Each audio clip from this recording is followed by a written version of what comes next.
why did you decide to become an artist? I think it's just time. I always want to be an artist, and I always find something come in my life. I need to be an engineer, I need to be interior designer. So 3.5 years ago, I decided this is the time, and I thought the perfect time to do study and develop my career. It's like a different angle. Okay. Do you think anyone can become an artist? Is it taught? Is it inherited? What do you think? I truly believe everybody can be an artist. If you can't do something in this paint, you might do some with music, you can do maybe with word being a poet, or do some cross stitches. Interesting in society always manipulate us, but if you talk to 3 years old, they don't have any issue to be an artist, but then something happened in their life and they forgot this sense of freedom. So I truly believe everybody is an artist, do some sort of mark. That probably makes sense. And this workshop that you got us all involved in, and that we really had so much fun in a half a day that we did this. What's the background for this workshop? What inspired you to do? Everything started as a part of the course I'm doing from the University of Canberra, but then became a little bit more. So I really want to give something back to community and approach different institutions and organizations, and all of them say no, maybe not now. And then one day I come and talk to Bernie Thompson, and he said, "What's wrong with us? Where are your community, and you definitely belong to us." And from that moment, everything went very smoothly. I asked for permission. I think education was generous enough to provide some venue, and we have a lot of people who participate. Yeah, there were a lot. So the workshop is part of obviously your degree that you're doing, and you wanted to make sure that you involve the community somehow. So this particular artwork that we have created in the workshop, where is it going? Has it been a decision or where it's going? Yes, decision definitely made, and it's 5.5 meter by 1.8 meter canvas. So we decided will be stretched and put it downstairs in the lobby and the foyer part. Other sort of ongoing exhibition. So we're still waiting for a quote, but it's definitely going ahead.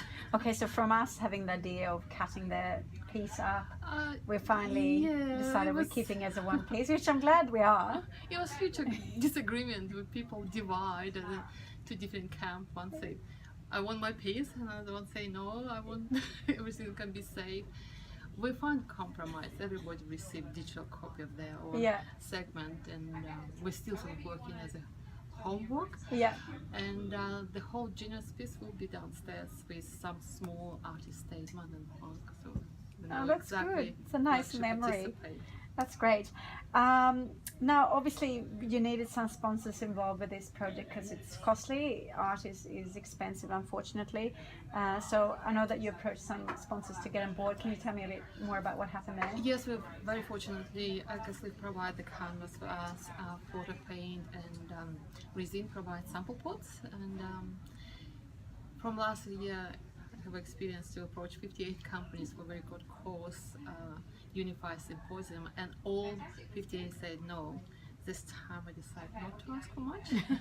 So 14 posts from each company was quite manageable. And as soon as we have a first sponsor, the rest is easy. Just follows, Now obviously we're curious to know past project. Can you talk about anything that you've been involved with, or? It's a lot of stuff happened for the last 3.5 years during diploma level and bachelor degree level. Probably one of my favorites is create Artist as a Creator, which is set up exhibition last term. I work as a collaborator with one of my friends, and we produced very interesting pieces for display. So it was quite a memorable experience because it's called part of some generate energy. So I found it quite surprisingly rewarding. Okay. And what kind of rituals do you go through when you are doing these projects? Interesting you ask, because some of the part of my project are ritual. Everything started from 2 years ago when I create ritual as a gallery and put on 153 book of New Age and self-healing. Then I done some short video one-on-one, go through the thread of 50 beats, which is